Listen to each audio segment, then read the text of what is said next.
Hello everyone, hope that you're doing alright on this Thursday afternoon. Just thought I'd bring you a bit of an exclusive podcast, a bit of a special treat for you on this Thursday ahead of Saturday's game at Scunthorpe United. Now, you guys all know that we are bringing Stuart Watkiss back to One Call Stadium on Friday the 22nd of April, a couple of weeks' time. 7 o'clock doors will open at One Call Stadium for a special Stags Stories Live. And if you've been following us on social media this week, you'll be well aware that Stewart is actually going to be joining me for full match commentary on the Stags trip to Scunthorpe United on Saturday afternoon.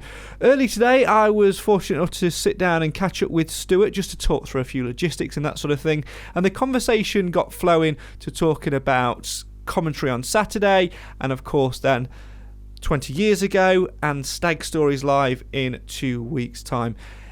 It's about 20 minutes long, and to be honest, I only really needed about 30-40 seconds for a clip, but it's too good to waste. So that's why you guys get this bit of a special treat this Thursday afternoon for your drive home, for your lunch break, whatever it is.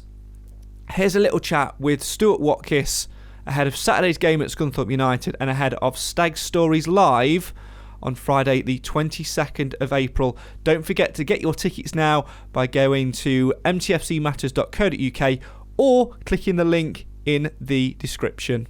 See you at the end.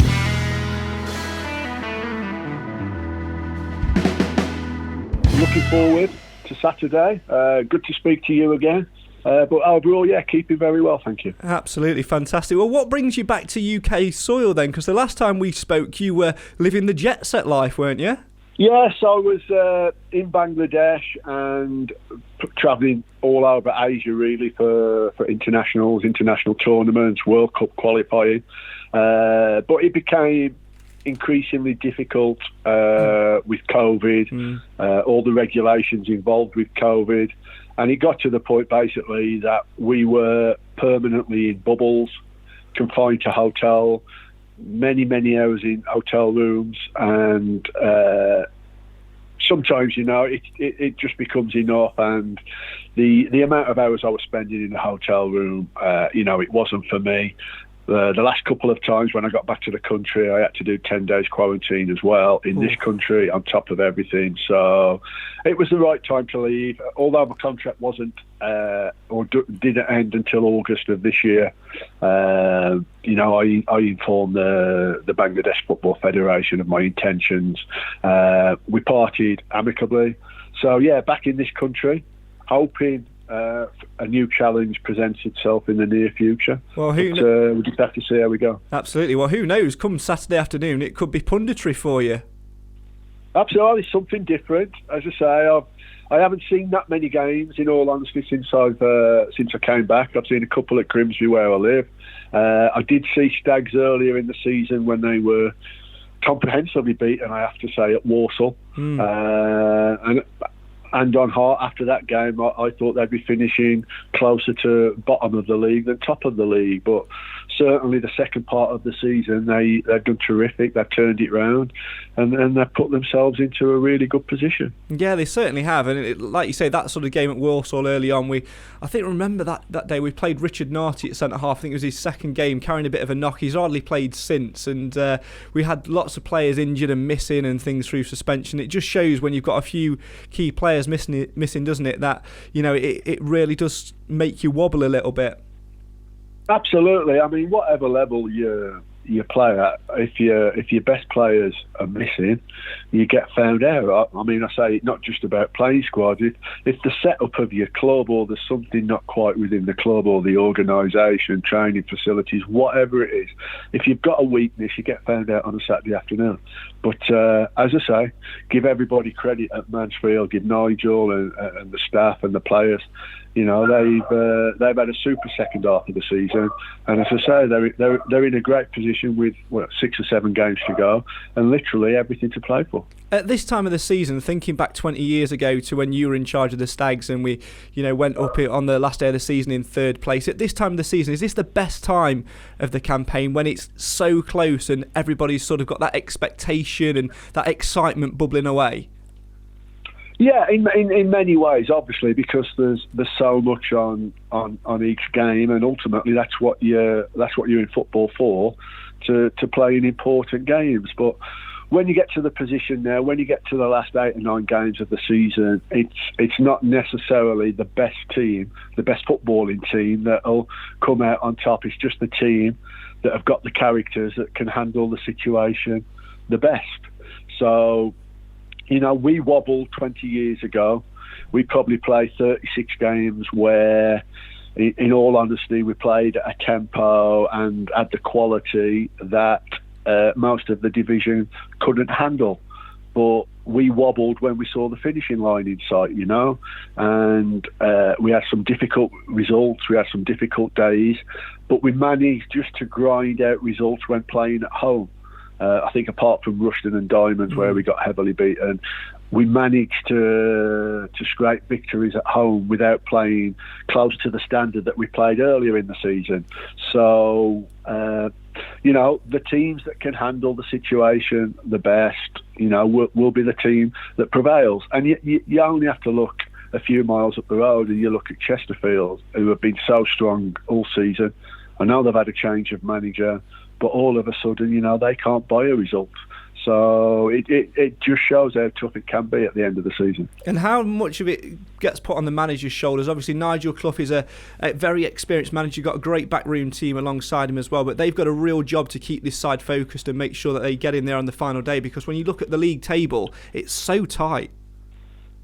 Oh, yeah. I mean, yeah, so tight. But as you say, I think Stags do have a great manager and a really good backroom team. So, they will be pivotal, vital to everything that goes on in the last few games. But, saying that, ultimately, when those whatever 11 players Nigel picks goes out and crosses that white line at 3 o'clock on a Saturday afternoon, it is down to them. So to a certain degree, then it's out of your hands a little bit. Yes, you've got tactical substitutions, you've got half time to speak to them, but you are reliant on the players come 3 o'clock. But the second half of the season shows that whatever they're doing, they're getting a lot more right than what they're getting wrong. Now, it's quite interesting at the minute, because I'm midway through recording the Stag Stories series, which obviously you're going to be a part of in a couple of weeks' time when you come to One Call Stadium with Richo. Obviously, Andy White alongside me as well. We were speaking to Pilks last night, and we had Baz Statham on the other week as well, and they were saying that the really important thing which helped your side back 20 years ago get over the line was not just the togetherness, but it was also those experienced key players which you brought in towards the back end of the season. Yeah, well, I mean, they proved, the weight in gold. We had Les Robinson in the camp already, who was fantastic, but I managed to get Scott Sellers in, and I managed to get David Kelly in, and they were fabulous. They were brilliant. And many a half time I could go in and literally just have 2 or 3 minutes with the players and back off. And you could see Les, you could see Ned Kelly, and you could see Scotty going around the younger players, individually on a one-to-one basis, just passing on a little bit words of wisdom, the knowledge and what have you. And they proved, absolutely priceless signings. And even though Ned left at the end of the season and Les left at the end of the season, but obviously Les had been there a lot longer, Scotty stayed a bit longer, they were fantastic signings because they were fantastic professionals and just led by example, if you like. It's crazy to think about the similarities between that squad and this squad. You mentioned earlier, having the home games towards the back end of the season. 3 of Mansfield's last 4 this season are at home, where they're currently 11 consecutive wins on home soil, which is great. And then the experienced lads as well. You're looking within the current dressing room, the likes of Stephen Quinn and James Perch, who are proving to be absolute stalwarts, and I think that could prove the difference. Absolutely, you're looking for any minute advantage that gets you over the line. And as I say, there's no substitute for experience in tight situations. I mean, yes, we had predominantly a young team, that had come through the system, and they're fantastic. They're fantastic youngsters, especially when things are going your way and you're playing well, and they just get on a roll and they look after themselves. But the trouble with younger players is when you have a blip, when you go 3 or 4 games without a win. And that's what we found, because to be fair to the youngsters, they hadn't really experienced anything like that before. So all of a sudden it was a new situation to us. And I think we found ourselves, we had 3 away matches in a week. I think we went to Swansea and had Leroy sent off and got beat 1-0, I think. I think we went to Orient and got beat 2-0. And then we went to Torquay and drew 0-0. And you mentioned Pilks earlier. Pilks pulled a fantastic save off literally 3 or 4 minutes from the end of the game. And Richo looked at me and said, that's the save that'll get us promoted. And there's still about 4 or 5 games to go, I think, in that season. But it proved to be the case. That save that Pilks pulled out, 87 minutes, Torquay away, literally was the thing that got us over the line. So you look at little things like that, and there might be a result at some stage between now and the end of the season where you draw and you don't win. But you never know. That point might just be the point that gets you over the line and is the dividing line. I mean, they've still got automatic promotion in the sides, which is fantastic. And they're still not a gimme for the playoffs. That is how close it is. But it's a great game on Saturday for them to go to Scunthorpe. I'm sure they'll be backed by a massive following. I think, if you're being honest, Scunthorpe have gone now. And you'd like to think that the quality that Mansfield have within the ranks will be enough to come out on top on that day. Nigel Clough's spoken a lot this week about trying to keep the players and the fans collectively grounded, because even though, like you say, Scunthorpe are pretty much gone, they'll still be scrapping and they'll still be fighting. It makes it a harder game. Yeah, obviously they're still professional pride, and they'll still have the friends and the family sitting in the stands, as well as playing for the supporters. So there's no gimme at professional level. But from the outside looking in, I saw Scunthorpe pre-season, funny enough, when they played Burton Albion in a pre-season friendly, and I actually came back to Grimsby and said to a few people that I know that they're in big trouble. I thought they would be in big trouble, and so it's proved. Even a change of manager, and they brought in a really good lower league manager with a good track record, good reputation in Keith Hill, and he hasn't managed to turn things around. So, I think it is a good game for the Stags on Saturday, but as you say, no such thing as a gimme. What can I expect from you as a co-commentator then? Because Lee Wilson, who's usually alongside me, former Stag himself, heads and kicks every ball. I'm always battered and bruised after a game. Do I need to bring me my shoulder pads and everything? No, I think I'd like to be a little bit more calm and considered. I like to go to games. Obviously, I've watched a lot of games in my time when I've been coaching. I've been in recruitment as well. And you sit in the stand and you think, right, what are both teams trying to do? How are they play? Can I see a game plan? How are they performing? So that's what I'll be looking for from on both teams, but obviously more so the Stags. As I say, I've only seen them once, and I know with respect that they can't be that poor again. So I'm looking forward to seeing the Stags. I'm looking forward to the Stags getting a positive result. But if I'm being honest to you, if it was Wolves playing, then you might have to take protection, because even watching Wolves on telly, I am prone to the odd swear word and throwing the remote control about the room. Well, as long as you don't swear, it'll be fine. Yeah, they're about the only team that I watch as a genuine supporter, and not, if you like, with my professional head on. Well, I'll have to warn you then to maybe take some shin pads yourself, because I try and head and kick every ball, because obviously Mansfield matters so much to me, so it's always up there at the end of the season. But Craig, it's what a fantastic time to be a supporter. What a fantastic time to be a Stag supporter. This is This is why you stick with your team for year in, year out, through the good times and the bad times, and to be in a position like they are with 6 or 7 games to go, still literally everything to play for. It's fantastic, and the fans should enjoy it and treasure it, because we've just said it's 20 years, I think, since the Stags had a promotion in the Football League. I know they had one from the conference back into the Football League, but if you like, the last Football League promotion 20 years ago, and you just don't know when they're coming round, so enjoy. Absolutely. And just finally, before we let you head off and do a little bit of match prep, which I'm sure you'll be doing religiously tonight and this afternoon, we've got to talk a little bit about you coming back to One Call Stadium. Friday the 22nd of April, a couple of weeks' time, you'll be back for Stag Stories Live, reuniting with Richo. All the fans are excited. What's your thoughts on essentially coming home? Yeah, and it does feel like coming home, really. I still, my time at the Stags was just fabulous. I loved every minute of it.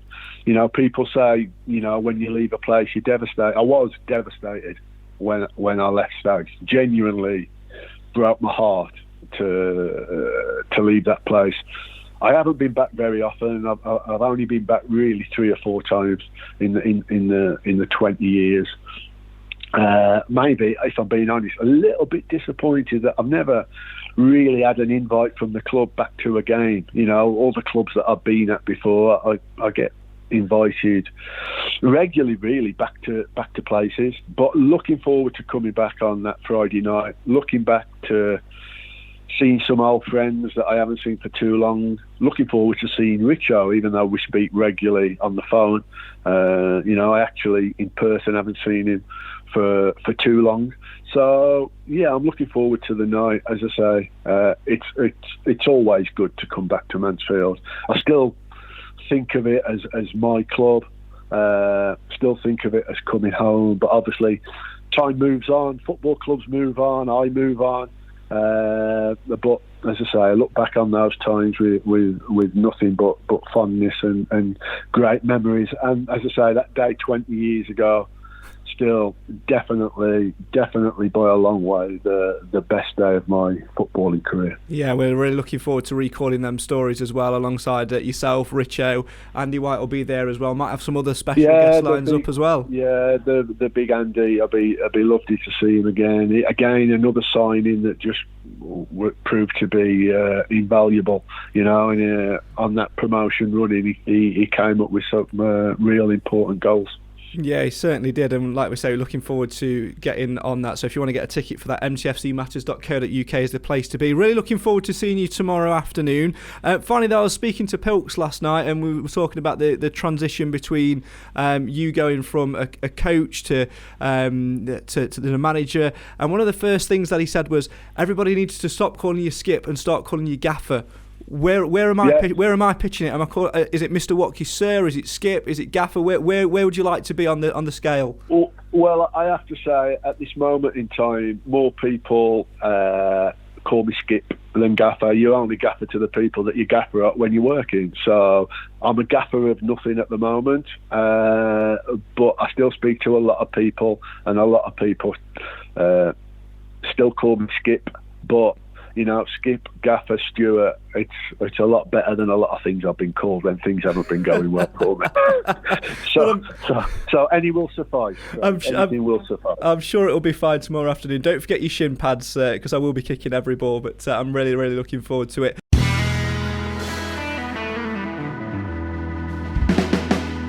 So yes, there you have it. Looking forward to having Stewart alongside me on Mansfield 103.2 on Saturday afternoon as the Stags go to Scunthorpe United.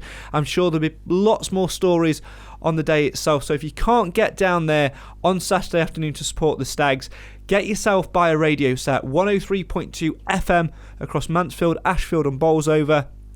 Jason Harrison gets you underway with build-up from 1 o'clock, and of course Stuart Watkiss alongside me for full match commentary. And then make sure you join us on Friday the 22nd of April at One Call Stadium. Doors open at 7 o'clock.